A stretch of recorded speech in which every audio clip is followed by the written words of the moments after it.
সুমি, আমরা আজ রক্তদান সম্পর্কে কিছু কথা বলবো। হ্যাঁ, একদম।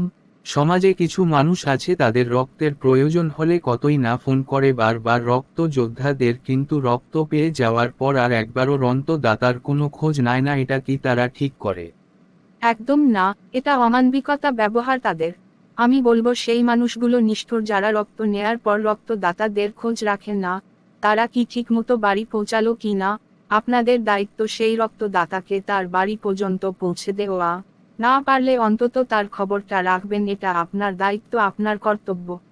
আর সেই রক্তদাতাদের সম্মান করবেন, ভালোবাসা দিবেন, যাতে তারা আরও হাজারো অসহায় মানুষের পাশে দাঁড়াতে পারে। আর আপনিও নিয়মিত রক্ত দান করুন। রক্ত দান করলে শরীরে রক্ত কমে যায় না, বরং আপনার শরীর রোগ মুক্তি হয়।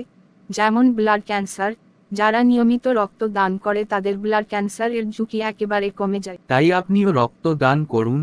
রক্তদান জীবন দান, একই রক্তে বাঁচবে মা ও সন্তান।